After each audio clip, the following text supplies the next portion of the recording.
வேதத்தை நீங்க எல்லாரும் திறந்து கொள்ளுங்கள். சகரியா தீர்க்க தரிசன புத்தகத்துக்கு நேராக உங்கள் வேதத்தை திறந்து கொள்ளுங்கள். நிறைய வார்த்தைகளை கர்த்தர் வைத்திருக்கிறார் அந்த சகரியா தீர்க்க தரிசன புத்தகத்துல. ஒவ்வொரு வசனமாக நம்ம வாசித்து தியானித்து நம்ம அதைப்படி ஜெபிக்க போகிறோம். கர்த்தர் பெரிய காரியங்களை செய்ய போகிறார்.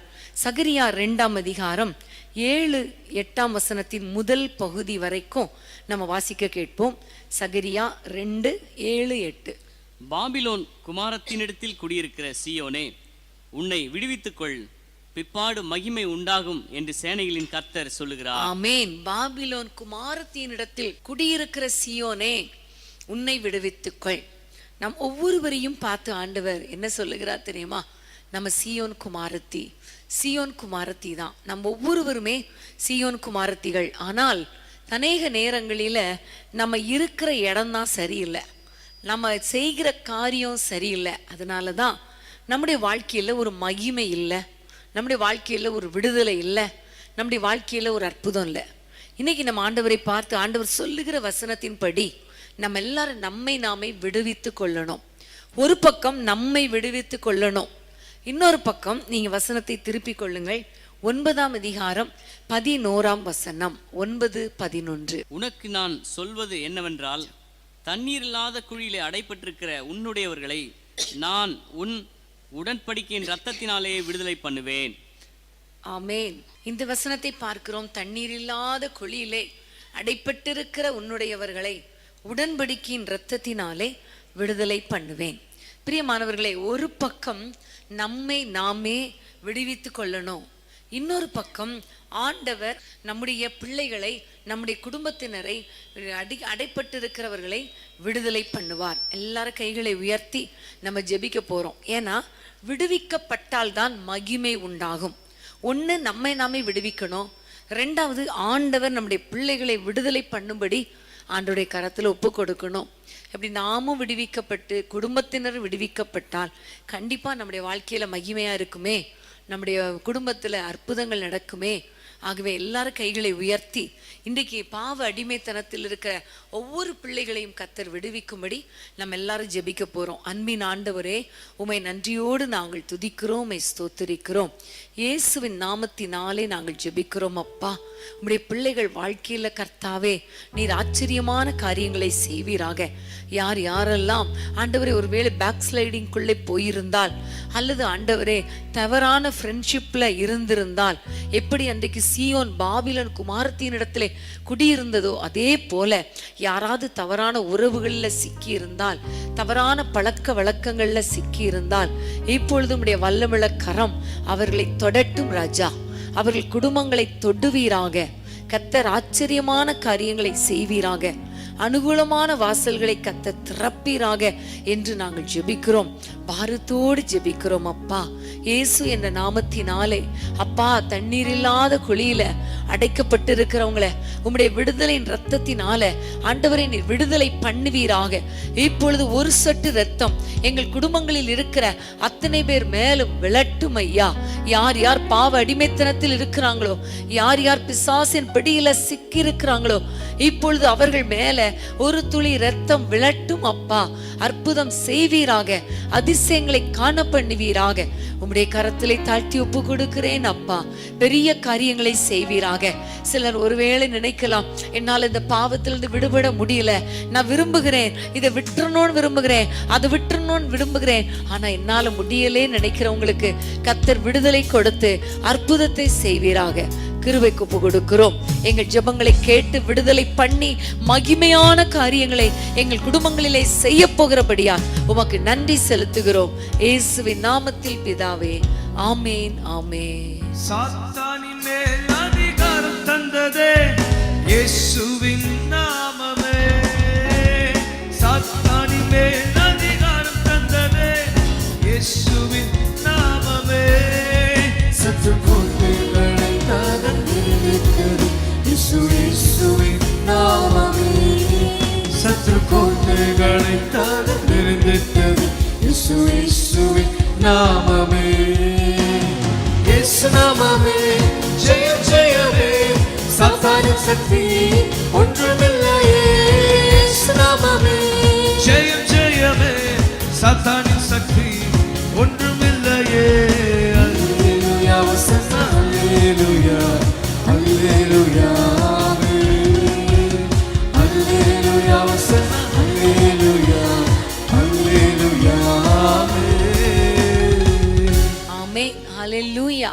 சகரியா 2ஆம் அதிகாரம் 8ஆம் வசனத்தை தொடர்ந்து வாசிக்க கேட்கலாமா? 2:8. பிற்பாடு மகிமை உண்டாகும் என்று சேனைகளின் கர்த்தர் சொல்லுகிறார். உங்களை கொள்ளையிட்ட ஜாதிகளிடத்துக்கு என்னை அனுப்பினார். உங்களை தொடுகிறவன் அவருடைய கண்மணியை தொடுகிறான். ஆமென். உங்களை தொடுகிறவன் அவருடைய கண்மணியை தொடுகிறான். 5ஆம் வசனம். நான் அதற்கு சுற்றிலும் அக்கினி மதிலாயிருந்து அதன் நடுவில் மகிமையாக இருப்பேன் என்று கர்த்தர் சொல்லுகிறார். ஆமென். நம்முடைய ஆண்டவர் பாருங்க, நமக்காக ஆண்டவர் ஒரு அக்கினி மதிலாய் இருப்பாராம், நம்மை பாதுகாக்கும்படி, நம்முடைய குடும்பத்தை பாதுகாக்கும்படி. அவர் எவ்வளவு அழகாய் சொல்லுகிறார், உன்னை தொடுகிறவன் என் கண்ணின் கண்மணியை தொடுகிறான். இன்னைக்கு ஒருவேளை உங்களுடைய வாழ்க்கையில யாராவது என்னை வெறுத்துருவாங்களா, என்னை அடிச்சிருவாங்களா, என்னை யாராவது சேதப்படுத்திடுவாங்களா அப்படிங்கிற மாதிரி ஒரு பயம் இருக்கலாம். அல்லது ஒருவேளை ஆக்சிடென்ட் வந்துருமோ என்றெல்லாம் நீங்க பயந்து கொண்டு இருக்கலாம். நேற்றைய தினத்திலே கூட ஒரு சகோதரி மெசேஜ் அனுப்பியிருந்தாங்க. அவங்க மதுரையிலிருந்து மிட்நைட் ப்ரேயர் நமக்கு தெரியும், ஒவ்வொரு வாரமும் சனிக்கிழமை தோறும் இரவு நேரத்தில் 11:30 12 வரைக்கும் ஜெபிக்கிறோம். ஒவ்வொரு நாள் அதற்கான ஜெப குறிப்புகள் கொடுக்கப்படுகிறது. அப்போ ஜெபிக்கும் பொழுது ஆண்டவர் ஜெபம் பண்ணும் பொழுது ஆக்சிடென்ட் அப்படிங்கிற ஒரு சத்தத்தை சொன்னாராம். அப்போ ஒரு சத்தம் உங்களுக்கு கேட்டுச்சான். உடனே அவங்க ஜெபிக்க ஆரம்பிச்சாங்களாம். பாருங்க, அவங்க பார்த்துருக்குறாங்க 5 பஸ்ஸு ஒன்றன் பின் ஒன்றாக ஆக்சிடென்ட் ஆயிருக்கு. ஒரு சேதம் கூட இல்லை, ஒரு உயிர் சேதம் கூட இல்லை. ஆமென். காரணம், நம்முடைய ஆண்டவர் அக்கினி மதிலாய் இருந்து பாதுகாக்கிறார். இன்னைக்கு நீங்க உங்க வாழ்க்கையில ஒவ்வொரு நாளும் நீங்க ஆண்டவரை நோக்கி ஜெபித்து ஆண்டவருடைய பிள்ளைகளாக இருக்கும் பொழுது, உங்களை நீங்களே விடுவித்து கொள்ளும் பொழுது, உங்களுடைய குடும்பத்தின் ரட்சிப்புக்காக ஜெபிக்கும் பொழுது கர்த்தர் செய்கிற மற்றொரு காரியம் பாதுகாப்பு. ஆமென். கர்த்தர் நம்மை பாதுகாக்கிற தேவனாய் இருக்கிறார். இஸ்ரவேலை காக்கிறவர் உறங்குவதும் இல்லை தூங்குவதும் இல்லை. அவர் நமக்கு அக்கினி மதிலாயிருக்கிறார். நம்ம யாராவது தொட்டா அது யாரை தொடுகிறது? அவரை தொடுகிறது கூட கிடையாது, அவருடைய கண்ணின் மணியை தொடுகிறது தான். நம்ம கண்ணை கூட தொட்டலாம், ஆனா கண்மணி என்ன செய்ய முடியாது? தொட முடியாது. அதே மாதிரி தான் கர்த்தர் நம்மை பாதுகாக்கிற தேவனாய் இருக்கிறார். நம்ம எல்லாம் ஜெபிக்கலாமா? குடும்பத்தின் பாதுகாப்புக்காக நம்ம ஜெபிக்கலாம். அன்பின் ஆண்டவரே, உம்மை நன்றியோடு துதிக்கிறோம். குடும்பத்தினரின் பாதுகாப்புக்காக உம்மை நோக்கி நாங்கள் பார்க்கிறோம் ராஜா. இயேசுவின் நாமத்தில் உம்முடைய வல்லமுள்ள கரம் ஒவ்வொரு குடும்பத்தையும் பாதுகாக்கட்டும். அக்கினி மதிலாய் இருந்து நீர் பாதுகாத்து கொள்வீராக. சத்துரு உள்ள நுழையாதபடிக்கு, சேதம் வராதபடிக்கு கர்த்தர் காத்து கொள்ளுங்கப்பா. உனக்கு விரோதமாய் உருவாக்கப்படும் ஆயுதங்கள் வாய்க்காமல் போகும் சொன்னீங்களே, அப்படி வாய்க்காமல் போகட்டும் கர்த்தாவே. உம்முடைய பிள்ளைகள் வாழ்க்கையில் அற்புதங்களை செய்வீராக. தடைகள் உடைக்கப்படுவதாக. சத்ருவின் கண்களுக்கு விலக்கி காத்துக்கொள்வீராக. பொல்லாத மனுஷர்களுக்கு காத்துக்கொள்வீராக.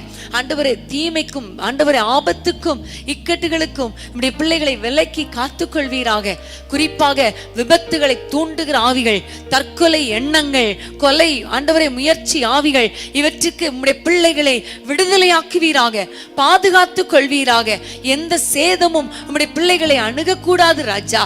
குடும்பத்தின் பிள்ளைகள் ஒருவேளை வெளிநாட்டில் இருக்கலாம், ஒருவேளை பிள்ளைகள் டிராவல்ல இருக்கலாம். யார் எப்படி இருந்தாலும் உம்முடைய பாதுகாப்பு அவர்கள் மேலே இறங்கி வருவதாக. வீடுகளிலே உம்முடைய பாதுகாப்பு இருக்கட்டும். ஒவ்வொருவருடைய வீட்டை சுற்றிலும் அக்கினி மதிலாயிருப்பீராக, அக்கினி மதிலாயிருப்பீராக. நீரே வழி நடத்தும், பெரிய காரியங்களை செய்யும். இயேசுவின் நாமத்தில் பிதாவே, ஆமென், ஆமென். இன்மேல் அவர் கண்ணை வைத்து ஆலோசனை சொல்லுவார். சத்தியத்தின் பாதையிலே நித்தமும் நடத்துவார். இன்மேல் அவர் கண்ணை வைத்து ஆலோசனை சொல்லுவார். சத்தியத்தின் பாதையிலே நித்தமும் நடத்துவார். பரிசுத்த ஆவியாம் உள்ளத்தை நிரப்புவார். பரிசுத்த ஆவியாம் உள்ளத்தை நிரப்புவார். பரிசுத்த பரிசுத்த அவர் பெயரே என்னை உண்டாக்கிய என் தேவாதி தேவன். அவர் தூங்குவதும் இல்லை உறங்குவதும் இல்லை. என்னை உண்டாக்கிய என் தேவாதி தேவன். அவர் தூங்குவதும் இல்லை உறங்குவதும் இல்லை. ஹல்லேலூயா, ஹல்லேலூயா. வேதத்தை திருப்பிக் கொள்ளுங்கள். சகரியா 1ஆம் அதிகாரம் 17ஆம் வசனம். சகரியா 1:17. இன்னும் என் பட்டணங்கள் நன்மையினால் பரம்பி இருக்கும். இன்னும் கர்த்தர் சீயோனை தேற்றரவு பண்ணுவார். இன்னும் எருசலேமை தெரிந்து கொள்ளுவார் என்று சேனைகளின் கர்த்தர் சொல்லுகிறார் என்று பின்னும் கூறு என்றார்.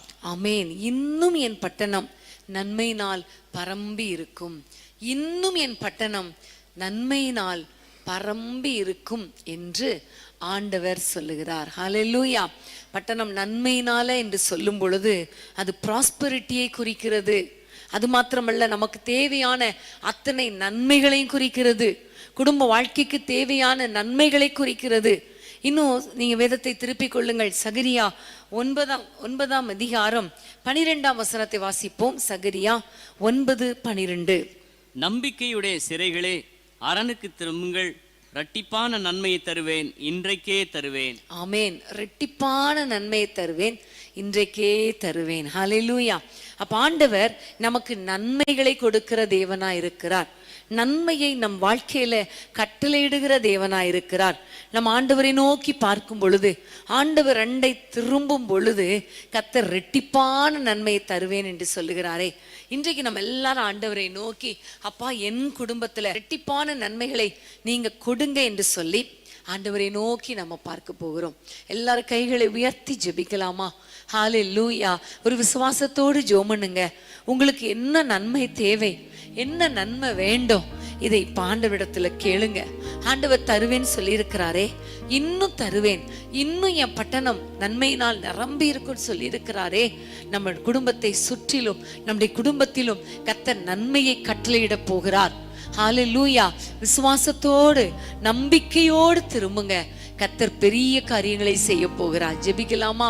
அன்பின் ஆண்டவரே, உம்மை நன்றியோடு துதிக்கிறோம். உம்முடைய பிள்ளைகள் என்னென்ன நன்மைக்காக உம்மை நோக்கி பார்க்கிறாங்களோ, எதிர்பார்த்து காத்திருக்கிறாங்களோ, அத்தனை நன்மைகளையும் உம்முடைய பிள்ளைகளுக்கு நீர் கொடுக்க வேண்டும் என்று ஜெபிக்கிறோம். இயேசுவின் நாமத்தினாலே சந்ததிகளுக்குரிய ஆசீர்வாதம் கர்த்தாவே நீர் கொடுப்பீராக. பிள்ளைகளின் திருமணங்களை உம்முடைய பிள்ளைகள் காணணும் அப்பா. பிள்ளைகளுக்கு ஏற்ற துணைகளை கொண்டு வந்து திருமண காரியங்களை வாய்க்க பண்ணுங்க ராஜா. பிள்ளைகளுடைய வாழ்க்கையில அற்புதங்களை செய்வீராக. வாகனங்களை கொடுப்பீராக, தேவைகளை சந்திப்பீராக. நல்ல வேலை கொடுங்கப்பா. பிள்ளைகளுக்குன்னு நல்ல வருமானத்தை கொடுங்கப்பா. பிள்ளைகளுக்கு ஆண்டவரே கற்பத்தின் கனியை கொடுங்கப்பா. வீடு கட்டி கொண்டிருக்கிற பிள்ளைகளுக்கு வீட்டை சீக்கிரமாய் கட்டி முடிக்க கிருபை தாங்கப்பா. அதிசயமான ஆச்சரியமான காரியங்கள் இப்படி பிள்ளைகள் வாழ்க்கையிலே நடப்பதாக நாங்கள் ஜெபிக்கிறோம்.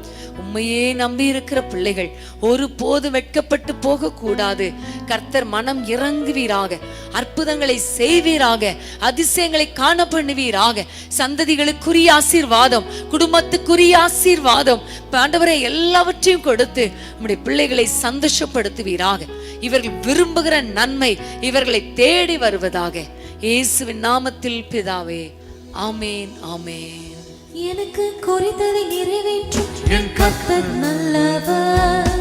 எனக்காக யாவையும் செய்து முடிப்பாரே. எனக்கு குறித்ததை நிறைவேற்றும் என் கர்த்தர் நல்லவர். எனக்காக யாவையும் செய்து முடிப்பாரே. கூடாத காரியங்கள் வந்தாலும் முடித்து கொடுக்கும் தேவன் என் பட்சம்.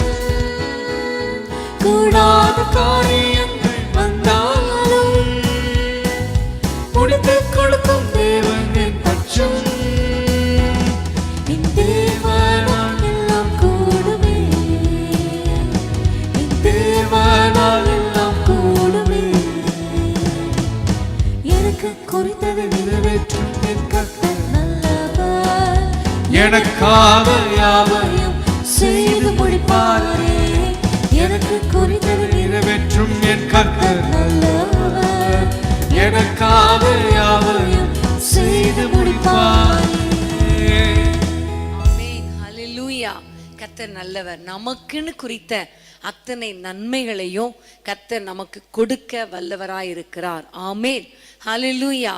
கர்த்தருக்கு ஸ்தோத்திரம். வேதத்தை திருப்பிக் கொள்ளுங்கள். சகரியா 9ஆம் அதிகாரம் 10ஆம் வசனம். 9:10.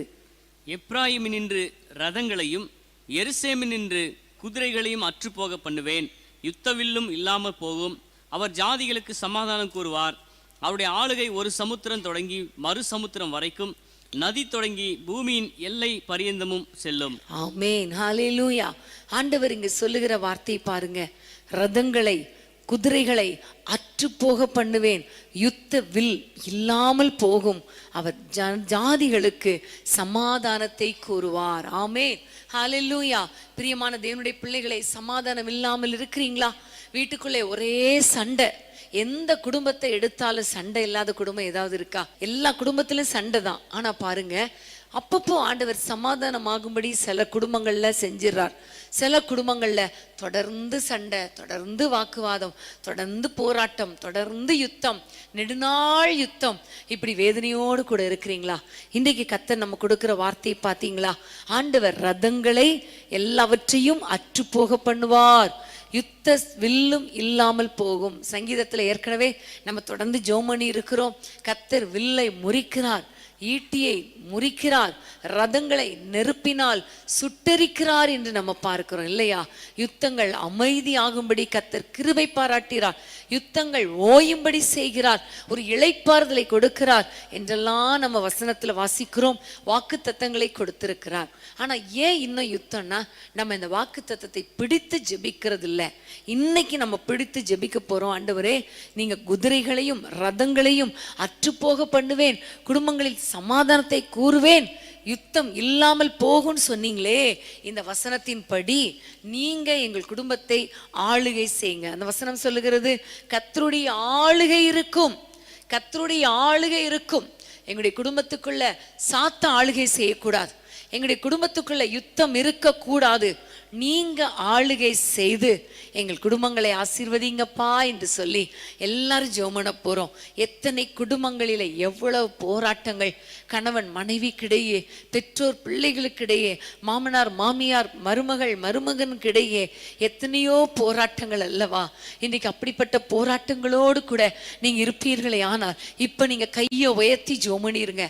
ஏசப்பா, என் குடும்பத்தை நீர் ஆளுகை செய்யும், யுத்தங்கள் ஆண்டவரே, யுத்தங்கள் இல்லாமல் போகும்படி செய்யுங்க. யுத்த ஆண்டவரே, வில் ரதங்கள் அற்றுப்போக பண்ணுங்க, வில்லை முறிப்பேன், ஈட்டியை முறித்து ரதங்களை நெருப்பினால் சுட்டெரிப்பேன் சொன்னீங்களே என்று சொல்லி ஆண்டவரை நோக்கி பார்ப்போமா? ஆண்டவரை நோக்கி கூப்பிடுவோமா? அன்பின் ஆண்டவரே, உம்மை நன்றியோடு நாங்கள் துதிக்கிறோம், உம்மை ஸ்தோத்திரிக்கிறோம் அப்பா. ஆண்டவரே, ஒவ்வொரு குடும்பங்களுக்குள் இருக்கிற எல்லா யுத்தங்களை கர்த்தாவே மாற்றி போடுங்க. நெடுநாள் யுத்தங்கள் ஒரு முடிவுக்கு வரட்டும். எல்லா குடும்பங்களில் இருக்கிற போராட்டங்களுக்கு ஒரு முற்றுப்புள்ளி வைப்பீராக. ஆண்டவரே, சமாதானத்தை தாரும், ஆண்டவரே சமாதானத்தை தாரும். ஆண்டவரே, பிரச்சனை சண்டைக்கு காரணமான வாக்குவாதங்கள் ஆரம்பத்திலேயே அடங்கட்டும் ஐயா. சின்ன சின்ன மிஸ் அண்டர்ஸ்டாண்டிங் ஸ்பிரிட் எல்லாம் அழித்து போடுவீராக, முறித்து போடுவீராக. வில் போல பேசும் பொழுது, பட்டைய குத்து போல பேசும் பொழுது ஆண்டவரே அதை அற்றுப்போக பண்ணுங்க அப்பா. ஒவ்வொரு குடும்பத்திலும் உம்முடைய ஆளுகை வரட்டும், குடும்பத்தின் எல்லைகளுக்குள்ளே ஆளுகை வரட்டும், சமாதானம் உண்டாகட்டும். ஆண்டவரே, யுத்தங்கள் அற்று போகட்டும், எல்லா குடும்பங்களிலும் சமாதானத்தை தாரும், நீரே வழி நடத்தும். இயேசுவின் நாமத்தில் பிதாவே, ஆமேன், ஆமேன். உனக்கே வீராய் எழும்பும் ஆயுதம் வாய்த்திடாதே என்றதாலே ஸ்தோத்திரம். உனக்கே வீராய் எழும்பும் ஆயுதம் வாய்த்திடாதே